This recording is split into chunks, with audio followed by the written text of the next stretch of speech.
Hi friends, welcome to my channel. இந்த மாரி சுவாரஸ்யமான கதைகளை கேட்க நீங்கள் இப்போ தான் நம்ம சேனலுக்கு முதல் முறையாக வரீங்கன்னா மறக்காமல் நம்ம சேனலை சப்ஸ்கிரைப் பண்ணி பாருங்கள். பக்கத்தில் இருக்க பெல் ஐக்கானையும் கிளிக் பண்ணிக்கோங்க.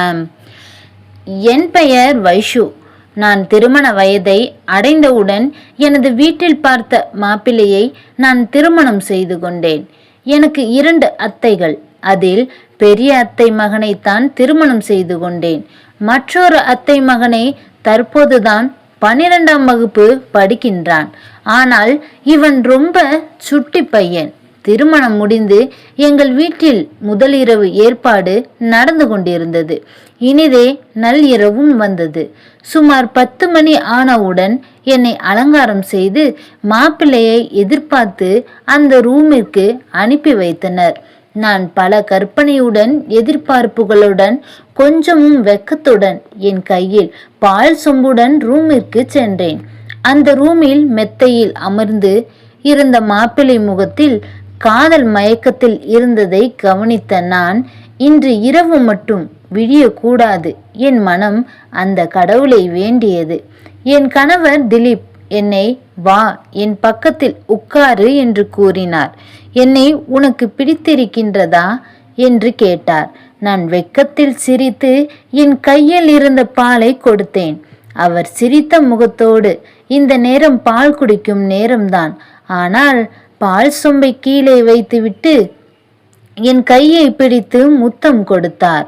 அதன் பிறகு நான் வெட்கத்தில் முகம் சிவக்க முத்தமலையில் நனைந்தேன். நான் அவரை கட்டி அணைத்து மெத்தையில் நாங்கள் விளையாட சற்று நேரத்தில் அவர் ஓய்வு எடுக்க, அந்த நேரத்தில்தான் உறங்க மனம் இல்லாமல் இருக்கும் நேரத்தில் நான் சற்றும் எதிர்பார்க்கவில்லை. என் வாயை மூடியவுடன் நன்றாக தெரியும் அவர் என் திலீப் இல்லை என்று. ஏனென்றால் அது யாராயிருக்கும்? அப்போதுதான் நான் யோசித்தேன். கொஞ்சம் கூட இரக்கமே இல்லாமல் அந்த பெட்டில் என்னை. அதிகாலை ஒரு 5 மணி அளவில் நான் குளித்துவிட்டு கடவுளை வணங்கி வீட்டினுள் எனது அத்தைக்கும் மாமாவிற்கும் காஃபி கொடுக்கும் நேரத்தில் அத்தை என்னை பார்த்து, நடந்த விஷயம் அனைத்தையும் எனக்கு தெரியும் என்று கூற, நானும் பதட்டத்தில் என்னது அது என்று அத்தையிடம் கேட்க, அதை சரி என்று அவரும் கூறினார். அவனை எழுப்பி காஃபி கொடு என்று கூற, நான் அனைத்தும் தெரிந்திருக்க கூடுமோ இல்லையோ என்று ஒன்றும் புரியாமல் நான் நினைத்தவாறே ரூமிற்கு சென்றேன். அங்கு என் திலீப் என் கையை பிடித்து இழுத்தார். நான் உடனே அப்புறம் காப்பி சாப்பிடுங்க என்று சொல்லிவிட்டு நான் அந்த இடத்திலிருந்து சென்றேன். பிறகு சமையலறைக்கு சென்று என் திலீப்புக்கு பிடித்த காலை உணவுடன் சில இனிப்பு பலகாரங்களும் ஏற்பாடு செய்து அனைவருக்கும் அதை நான் பரிமாறினேன். பின்பு காலை உணவை முடித்துவிட்டு என் கணவர் வெளியே சென்று விட்டார். பிறகு என் அத்தை வைசு ரூமை சுத்தம் செய்துவிட்டு மதிய உணவுக்கு ஏற்பாடு செய் என்று கூறும் பொழுது, அப்போது திடீரென்று எங்கள் வீட்டுக்கு வருகை தந்த எனது சின்ன அத்தை மற்றும் அவரது மகன் வந்தார்கள். வந்தவர்கள், என்ன மருமகளே, எப்படி இருக்கின்றாய்?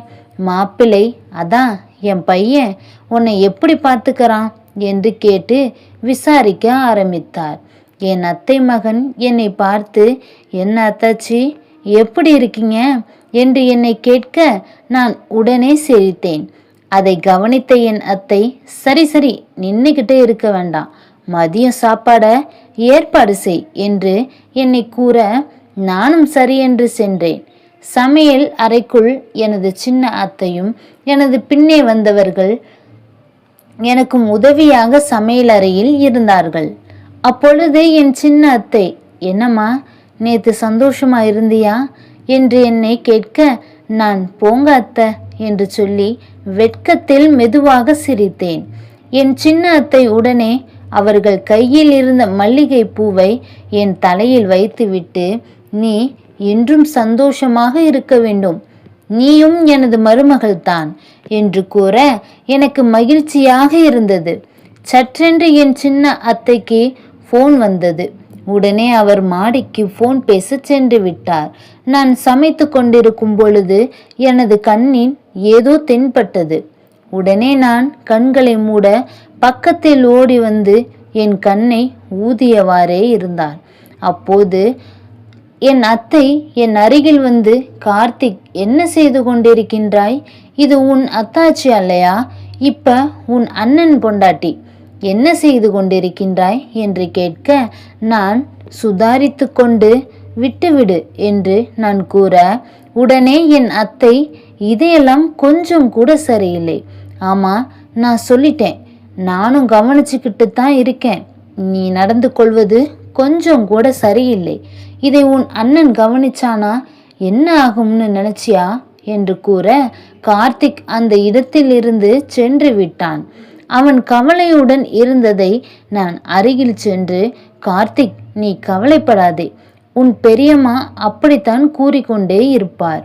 ஆனால் அவங்க நல்லவங்க, அவங்க சொல்வதை நீ எதுவும் நினைத்து கொள்ளாதே என்று சொல்லி அவனுக்கு நான் ஆறுதல் கூறினேன். சரி வா, நம்ம சாப்பிட்டு விட்டு சற்று மாடியில் பேசலாம் என்று கார்த்திக் இடம் கூற, கார்த்திக்கும் சரி என்று கூறி என்னுடன் வந்தான். நாங்கள் மதியம் சாப்பாடை முடித்தவுடன் என் சின்ன அத்தையும் அவன் மகனும் ஊருக்கு சென்று விட்டார்கள்.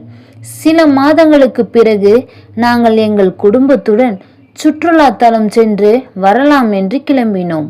சென்ற இடத்தில் அனைவரும் மகிழ்ச்சியுடன் இடங்களை சுற்றி பார்த்து கொண்டிருந்தனர். அப்போது என்னால் நடக்க முடியவில்லை. நான் இங்கேயே அமர்ந்திருக்கின்றேன் என்று கூற, நாங்கள் சுத்தி பார்க்க சென்றோம். 1 மணி நேரம் கழித்து எனது கணவர் திலீப், அம்மாவின் செல்போன் சார்ஜ் அங்கே உள்ளது, அதை எடுத்துக்கொண்டு வா என்று கூற, நானும் அவர்கள் அருகில் சென்றேன். நான் வருவதை கவனிக்காத என் அத்தை, யாரோ ஒருவரிடம் போனில், என் மருமகளுடைய நடவடிக்கை சரியில்லை, அவள் மிகவும் மோசமாக நடந்து கொள்கின்றார் என்று கூறிக்கொண்டிருக்க, நான் என்ன இவர்கள் இப்படி பேசிக்கொண்டிருக்கின்றார் என்று மறைந்திருந்து கவனித்தேன். அப்பொழுது என் மருமகள் முதலிரவு அன்றே யாரோ ஒருவரை ரூமில் வைத்திருந்து என் மகனை ஏமாற்றி நள்ளிரவு அவள் ரூமில் இருந்து வெளியில் அனுப்பியதை என் கண்ணால நான் பார்த்தேன். ஆனால் இருளில் அது யார் என்று எனக்கு தெரியவில்லை. என்னால் சரியாக பார்க்க முடியவில்லை. ஆனால் அவன் தோற்றம் எங்கேயோ பார்த்தவாறு தான் இருந்தது. அந்த சந்தேகம் மட்டுமல்ல, என் வீட்டிற்கு ஒரு நாள் என் தங்கச்சி அவன் மகனும் வந்திருந்தனர். அவன் என் மருமகளை கன்னத்தில் முத்தம் கொடுப்பதையும் நான் பார்த்தேன். சமையலறையில் அதை பார்த்தவுடன் நான் என்ன நடக்குது என்று கேட்டவுடன் அவர்கள் அந்த இடத்திலிருந்து அதெல்லாம் ஒன்றுமில்லை என்றவாறு கிளம்பிவிட்டனர். எனக்கு ஒன்றுமே புரியவில்லை. இங்கு என்ன நடக்கின்றது? இது இப்பொழுதுதான் நடக்கின்றதா அல்லது எப்போதும் இப்படித்தானா என்று எனக்கு புரியவில்லை. என் மருமகளை கேட்டால் அவள் என் கண்ணில் ஏதோ விழுந்தது, அதை அவன் ஊதி எடுத்தான் என்று கூறினாள். இதை பார்க்கும் பொழுது எனக்கு ஜீரணிக்க முடியவில்லை என்று கூற, நானும் உடனே அங்கிருந்து சென்று என் அத்தையும் என்னிடம் சரி சமமாக விவாதம் செய்து கொண்டிருப்பதை என் கணவர் தூரத்திலிருந்து என்ன பேசிக்கொண்டிருக்கின்றார்கள் என்று எங்கள் அருகில் வந்தார். அப்போது வந்தவுடன் என் அத்தை என் கணவரிடம் என்னிடம் கேட்டதை, அவர் போனில் பேசிய அனைத்து விஷயங்களையும் என் கணவரிடம் சொல்ல, என் கணவர் ஆத்திரத்தில் கோபத்துடன், என்ன சொல்கின்றீர்கள் அம்மா? எனக்கு ஒன்றுமே புரியவில்லை. இதை ஏன் என்னிடம் மறைத்தீர்கள்? அன்று என் கணவர் அவர் அம்மாவிடம் கேட்க, அவர் அம்மா அழுது கொண்டே, உன் வாழ்க்கை இப்படி பாழாகிவிட்டதே என்று அழுதார். நான் உடனே அதையெல்லாம் ஒன்றும் நடக்கவில்லை, நீங்கள் வீண் கற்பனை செய்து கொள்ள வேண்டாம், நான் சொல்வதை 1 நிமிடம் கேளுங்கள் என்று நான் சொல்ல, அத்தை தான் புரிந்து கொள்ளாமல் பேசுகின்றார்கள். உங்கள் சின்னம்மா மகனை என் கண்ணில் விழுந்த தூசியை தான் எடுக்க ஊதினான். அதை நான் நீ ஒன்றும் செய்ய வேண்டாம் என்று அவனை தள்ளிவிட்டேன். அதை கவனித்த உங்கள் அம்மா தவறாக புரிந்து கொண்டார். அவ்வளவுதான். நடந்து மீதி ஒன்றும் நடக்கவில்லை என்று கூற என் அத்தை பார்த்து, என் திலீப் என் கணவர். அம்மா, நீங்கள் உளராதீர்கள். முதலிரவு அன்று நான் அவள் பக்கத்தில் தான் இருந்தேன். அப்படி ஒன்றும் நடக்கவில்லை. ஏன் அவள் மீது உங்களுக்கு இவ்வளவு கோபம் என்று கேட்டு உன்னை அழைத்து கொண்டு என் அம்மாவையும் அழைத்து கொண்டு வீட்டிற்கு சென்று விட்டோம்.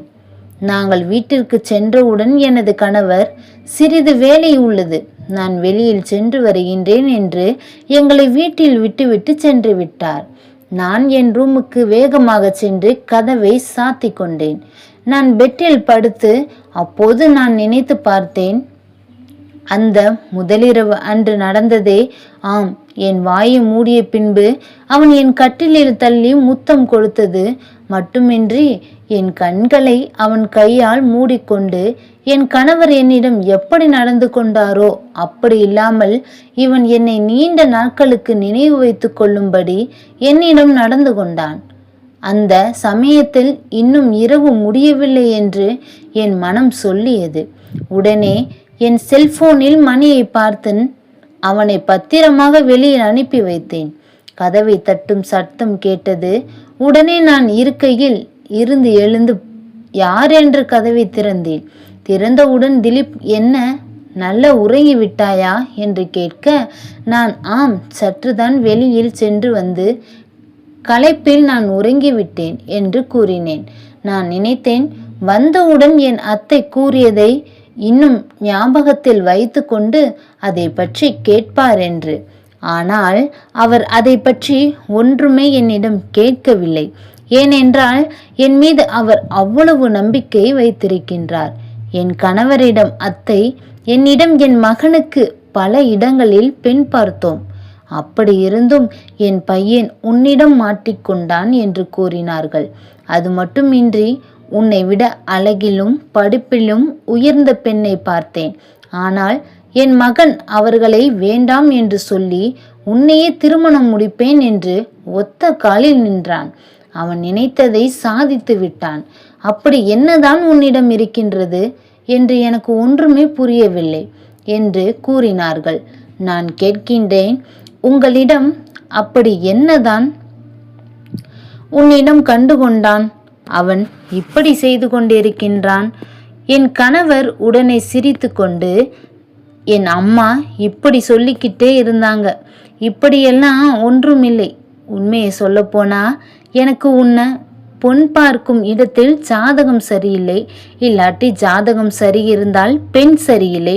கருப்பான தோற்றத்திலும் பார்த்த பெண்களில் எனக்கு பிடிக்காத காரணத்தினால் என் அம்மா, சரி பெண் தேடி பார்ப்போம், சரியாக அமையவில்லை. ஏன், உன் அத்தை மகளை ஒருத்தி இருக்கின்றாளே, அவளை நீ கல்யாணம் பண்ணிக்கொள் என்று வற்புறுத்தி சொன்னதனால் நான் உன்னை திருமணம் செய்து கொண்டேன். மற்றபடி ஒன்றுமே இல்லை. அவ்வளவுதான், நீ உன் கற்பனையில் மிதக்காதே என்று எனது கணவர் கூற, இல்லை, நீங்கள் என்னிடம் விளையாடுகிறீர்கள் என்று கூறினேன். மறுநாள் காலை என் அத்தை, என்ன திலீப், அவளிடம் ஏதாவது விசாரித்தாயா என்று கேட்க, அதெல்லாம் ஒன்றுமில்லை என்று என் கணவருக்கு இருவருக்கும் சண்டை வந்தது.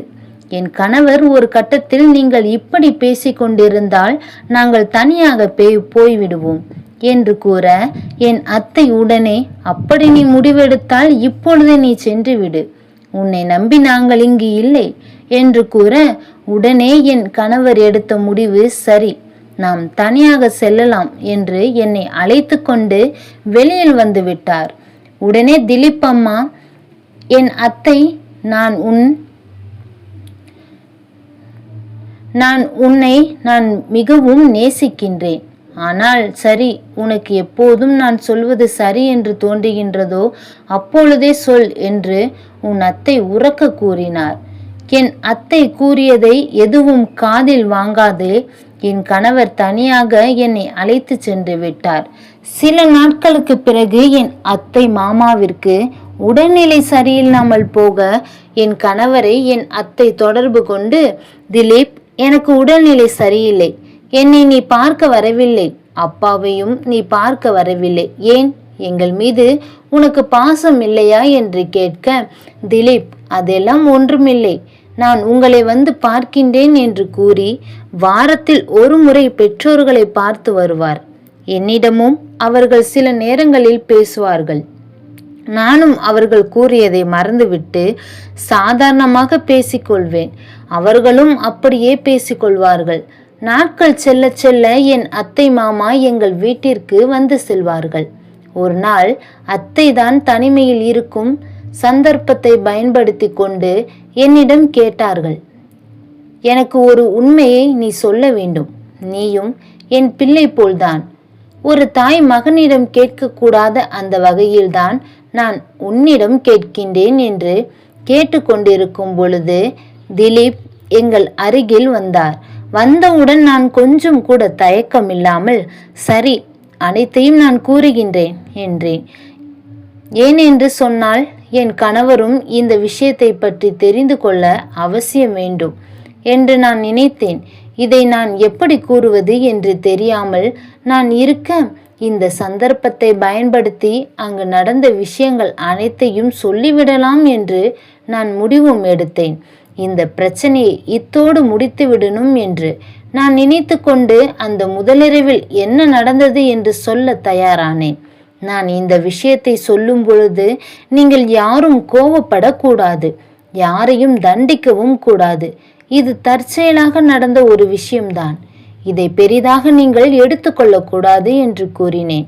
உடனே என் கணவர் என் அத்தையின் மீது இவ்வாறு பேசி கொண்டிருந்தால் எங்களுக்கு உன் மீது இன்னும் அதிக கோபம் வருகின்றது. என்ன நடந்தது என்று சொல் என்று கூறினார்கள். சரி, சொல்கின்றேன் என்று நான் முதலிரவு அன்று ரூமில் இருந்தபோது திடீரென்று என் வாயை ஒருவர் மூடினார். அவர் யார் என்று நான் திரும்பி பார்க்கும் நேரத்தில் அவர் என் முன்னே வந்து, என்னை பயந்து விட்டாயா? நான் யார் என்று தெரிகின்றதா என்று கேட்டார். இருட்டில் என் வாயை மூடி நீ என்ன செய்கின்றா என்று கேட்டாள்.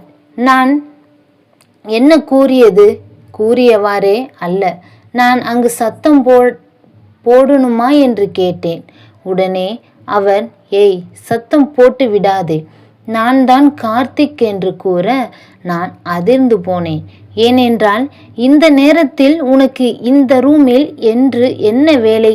கோபத்துடன் கேட்க உடனே கார்த்திக், அத்தாச்சி, இன்றுடன் முடிகின்றது. நாளை முதல் நீங்கள் என் அண்ணியாக போகிறீர்கள்.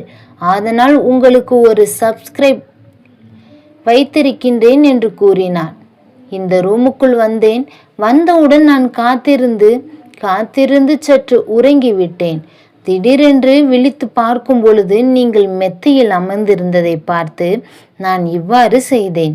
வேறு ஒன்றுமில்லை. நான் உங்களுக்கு இடையூறாக இருக்க மாட்டேன். நான் வெளியில் செல்கின்றேன் என்று கூறிக்கொண்டு கதவை திறக்க முயன்ற போது, சற்று இரு, நான் திறக்கின்றேன் என்று என் கணவரை திரும்பி பார்த்தேன். அவர் நல்ல உறக்கத்தில் இருந்ததை கவனித்த நான் சத்தமில்லாமல் கதவை திறந்து முதலில் நான் வெளியில் சென்று யாராவது பார்த்தார்களா என்று கவனித்தேன். அப்போது யாரும் பார்க்கவில்லை என்று தான் உறுதிப்படுத்தி கொண்டு கார்த்திக்கை வெளியில் அனுப்பினேன்.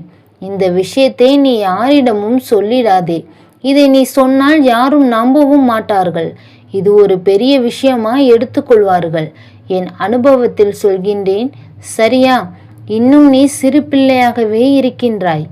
நீ எப்பொழுதுமே மாறப்போகின்றாய் என்று எனக்கே தெரியவில்லை. இது உன் அண்ணனுக்கு தெரிந்தால் என்னவாகும் என்று உனக்கு தெரியுமா? இல்லை, உன் பெரிய அம்மாவிற்கு தெரிந்தால் நான் என்ன ஆவேன் என்று எனக்கே தெரியாது. இனி இந்த வேலையை வைத்து கொள்ளாதே. இனி நான் உன் அண்ணன் மனைவி என்கின்றதை மறந்து விடாதே என்று சொல்லி அவனை வெளியில் அனுப்பிவிட்டேன். இதுதான் நடந்தது. தெரியாமல் அத்தை, நீங்கள் புரிந்து கொள்ளாமல் என்னிடம் கோபப்பட்டு கொண்டிருக்கிறீர்கள். இதை நான் உங்களிடம் எப்படி சொல்வது என்று நான் பலமுறை யோசித்ததுண்டு. என் கணவரிடம் இதை நான் எப்படி கூறுவது என்று எனக்கு தெரியாமல் நான் குழம்பிக் கொண்டிருந்தேன். இந்த சந்தர்ப்பத்தை எனக்கு நீங்கள் கொடுத்ததற்கு மிக்க நன்றி என்று சொல்லி நான் சொல்வதை முடித்து கொண்டேன். உடனே என் அத்தை என்னை கட்டிப்பிடித்து, நீ என் மருமகள் அல்ல, என் மகள். என்னிடம் ஒரு தாயிடம் எப்படி நீ சொல்லி இருப்பாயோ அப்படியே என்னிடம் சொல்லி இருக்கின்றாய். நான் உன்னை தவறாக நினைத்தது ஒரு பக்கம் இருந்தாலும் என் மகன் வாழ்க்கை கேள்விக்குறியாகிவிடக்கூடாது என்பதற்காகவே நான் உன் மீது சந்தேகப்பட்டேன். நீ என்னை தவறாக எடுத்துக்கொள்ளாதே. இனி நமது வீட்டிற்கு வந்துவிடு என்று கூற நான் அழுது கொண்டே, இல்லை, அது சரி வராது. நாங்கள் இருவரும் இங்கேயே இருந்து கொள்கின்றோம். உங்களை நாங்கள் பார்த்து கொள்கின்றோம் என்று கூற, அருகில் இருந்த திலீப், பார்த்தீர்களா என் மனைவி எப்படி நடந்து கொள்கின்றார் என்று. அவர் மீது நீங்கள் வீண் பலியை போட்டு விட்டீர்கள். நீங்கள் சொல்வதை நான் உண்மை என்று நினைத்திருந்தால் எங்கள் வாழ்க்கை என்ன ஆயிருக்கும் என்று நினைத்து பாருங்கள். கண்ணால் காண்பதும் பொய், காதால் கேட்பதும் பொய் என்று பெரியவர்கள் கூறியது போல் உங்கள் கதையும் ஆகிவிட்டது. தீர விசாரித்து எப்படி நடந்து கொண்டார்கள் பல விளைவுகள் தான் உண்டாகும். இப்பொழுது நீங்கள் தீர விசாரித்ததனால்தான் சந்தேகங்கள் அனைத்தும் தீர்ந்து விட்டது என்று கூற, அப்போது ஆம், எங்கள் மீது தவறு உள்ளதுதான். நான் அப்பொழுது யார் அந்த ரூமிற்கு வந்தது என்று தெரியாமல் அன்று முதல் இன்று வரை என் மனம் குழப்பத்தில்தான் இருந்தது. உண்மைதான். ஆனால் இன்று என் குழப்பம் தீர்ந்து விட்டது. சரி, ஆனது ஆகட்டும். இனி உங்கள் வாழ்க்கை இனிதாக மாற நான் வாழ்த்துகின்றேன் என்று கூறியவுடன் சிரித்து கொண்டே, என் மருமகளே, கல்யாணம் முடிந்து 1 வருடமாக போகின்றது. இப்பொழுது நீ பேரன் பேத்தி என் கையில் கொடுக்க போகின்றாய் என்று கேட்க, அதற்கு சிரித்து கொண்டே, என்னிடம் கேட்காதீர்கள், உங்கள் மகனிடம் கேளுங்கள் என்று சிரித்து கொண்டு அந்த இடத்திலிருந்து சென்று விட்டேன். சென்று பூஜை ரூமில் இருந்த கடவுளை வேண்டி, எங்கள் வாழ்க்கையை இனி நல்லபடியாக செல்ல வேண்டும், உங்கள் அருள் எங்களுக்கு வேண்டும், எங்கள் குடும்ப பிரச்சனையை தீர்த்து விட்டீர்கள் என்று, இந்த நாளை எங்கள் வாழ்க்கையில் நாங்கள் மறக்க மாட்டோம் என்று சொல்லி பிரார்த்தனையை செய்து கொண்டு குங்குமம் விபூதியை எடுத்துக்கொண்டு எனது கணவருக்கும் என் அத்தைக்கும் எனது மாமாவிற்கும் கொடுத்தேன். அவர்கள் வாங்கி கொண்டார்கள்.